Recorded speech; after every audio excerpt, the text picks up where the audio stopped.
Hi friends, किरण S 5454 में आपका स्वागत है। तो आज का व्लॉग कुकिंग से थोड़ा सा हटके है। मैं तैयार हो रही हूँ। आज मेरी सिस्टर का बर्थडे है और हम लोग वहीं पे जा रहे हैं। वहीं पे हमारा गेट टुगेदर है। तो मुझे लगा कि ये व्लॉग आपके साथ शेयर करना चाहिए। तो चलिए चलते हैं।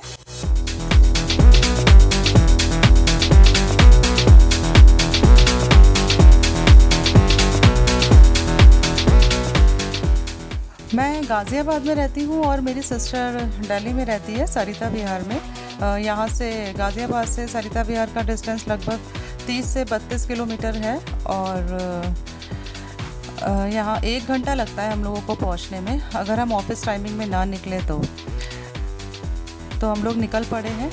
और दिल्ली की सड़कें इतनी खूबसूरत है ना, दिल्ली की, गाज़ियाबाद की, नोएडा की, कि यहाँ पे ड्राइव करना इतना अच्छा लगता है ना। बट ऑफिस टाइमिंग में नहीं, क्योंकि ऑफिस टाइमिंग में बहुत रश रहता है। और हम लोग करीबन 4:30 के आसपास निकले थे, तो हमें रोड एकदम नीट एंड क्लीन मिली थी, बिल्कुल ट्रैफिक नहीं था और वेदर भी अच्छा था। तो हम लोग निकल पड़े हैं। अगर आप दिल्ली आ रहे हैं बाई रोड तो आपको बहुत अच्छा लगेगा, बहुत एंजॉय करेंगे यहाँ की रोड्स को। और ये पीछे मेरी कज़न बैठी हुई है, इसका बेटा है और ये मेरी बेटी है।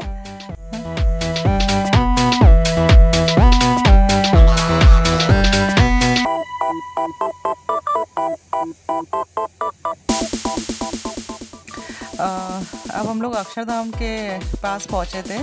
ये दिल्ली का one of the best temple है। ये बहुत खूबसूरत मंदिर है। अगर आप दिल्ली आए तो यहाँ पे ज़रूर आए।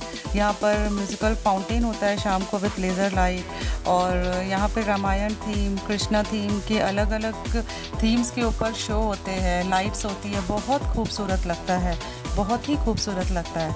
अगर आप दिल्ली आते हैं तो यहाँ पे ज़रूर विज़िट करें।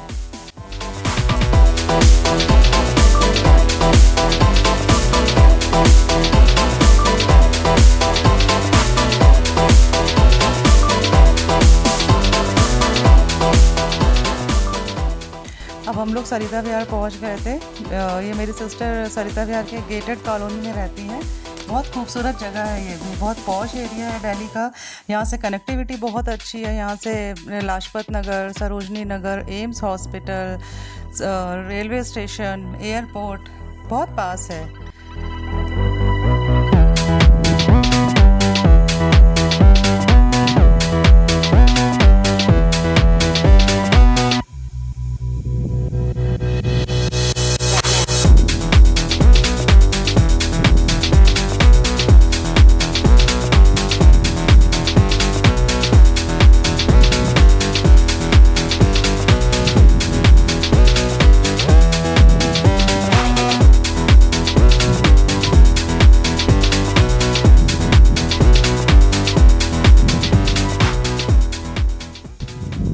और ये देखिए कितना खूबसूरत सा डेकोरेशन कर रखा था ना।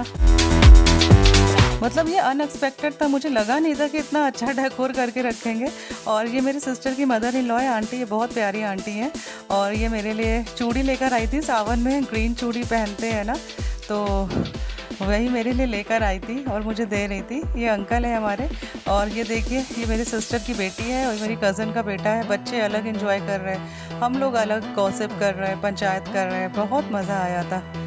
और इस बार का जो बर्थडे था ना, वो थोड़ा डिफरेंट था। मेरी जो सिस्टर है उसने शेफ़ कार्ड से शेफ़ को बुलाया था, तो ये एकदम अलग एक्सपीरियंस था हमारे लिए।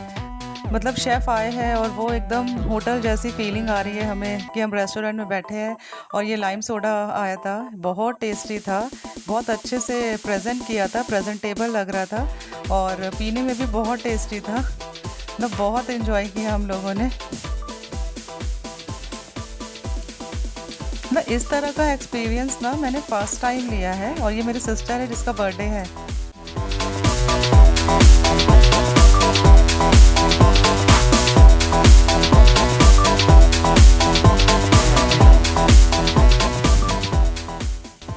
उसके बाद हम लोग ने किचन में देखा कि शेफ़ क्या कर रहे हैं। तो ये बस चॉपिंग कर रहे थे। स्प्रिंग रोल था और ये चीज़ रोल था, सैलड के लिए कटिंग कर रहे थे। इनका पीनट सैलेड भी बहुत टेस्टी था, बहुत कुछ बनाया था इन्होंने। 6-7 आई थिंक 7-8 तरीके का स्टार्टर ही था।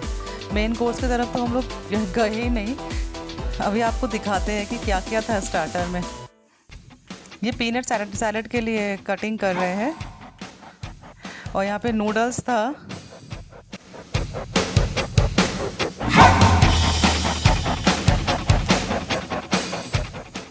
उसके बाद केक कटिंग का टाइम हो गया।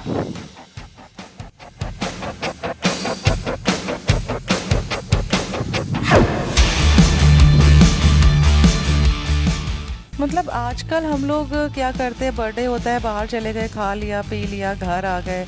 इस तरह का माहौल बिल्कुल सेलिब्रेट नहीं करते हैं। मतलब बचपन की याद आ गई थी। मम्मी भी हमारी इसी तरह से हमारा बर्थडे सेलिब्रेट करती थी बचपन में। मतलब इतना अच्छा लग रहा था ना कि बिल्कुल बचपन जैसी फीलिंग, सबका गेट टुगेदर, बातें करना, साथ में टाइम स्पेंड करना, बहुत अच्छा लगा। मतलब लाइफ में, आजकल की लाइफ में इस तरह का माहौल बहुत ही कम देखने को मिलता है। बड़ों के साथ बैठना, बातें करना, एंजॉय करना, बच्चों के साथ एंजॉय करना।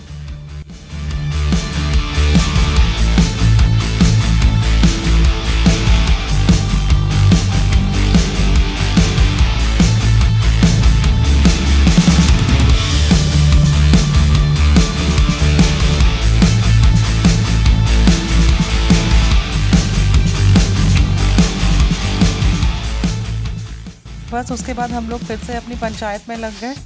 आंटी के साथ बात करने में इतनी मज़ा आ रही थी ना, से बड़ों के साथ बात करना, उनकी सुनना, कुछ अपनी कहना, बहुत अच्छा लगता है।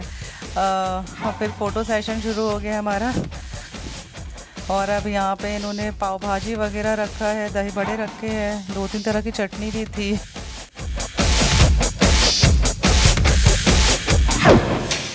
ये पनीर टिक्का था, मशरूम टिक्का था, नूडल्स था। पनीर टिक्का भी बहुत टेस्टी बना था। मतलब घर पे बैठ के आप रेस्टोरेंट जैसी फीलिंग ले रहे हो। शेफ़ बना रहा है और आपको सर्व कर रहा है, तो बड़ा अच्छा लगा।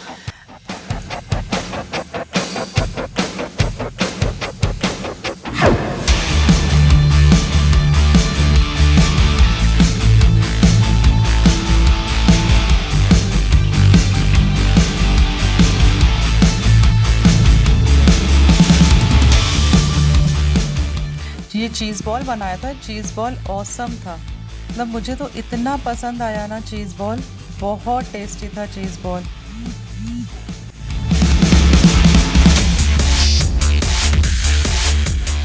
इन्होंने बहुत तरह के स्टार्टर बनाए थे। Spring roll, cheese ball, mushroom tikka, paneer tikka, hara bhara kabab, noodles, peanut salad.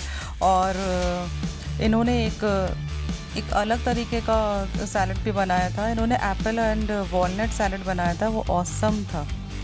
इसकी रेसिपी मैं आपके साथ ज़रूर शेयर करूँगी। पीनट और वॉलनट और एप्पल सैलेड की। और ये हरे भरे कबाब थे। मतलब हम लोग बस खाने में लगे हुए हैं और खाने की तारीफ कर रहे हैं। और अंकल हमारे फ़ोटो शूट करने में लगे हुए हैं सबकी।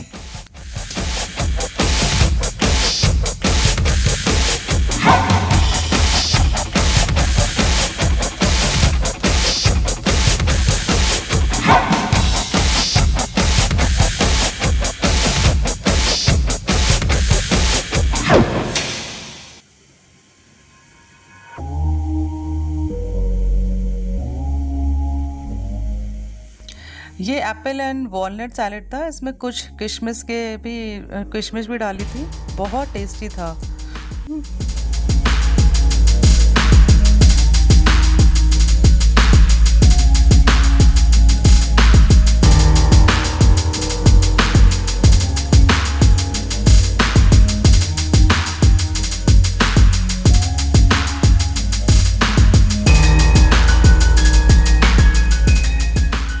अपनों के साथ बैठना, अपनों के साथ टाइम स्पेंड करना बहुत अच्छा लगता है।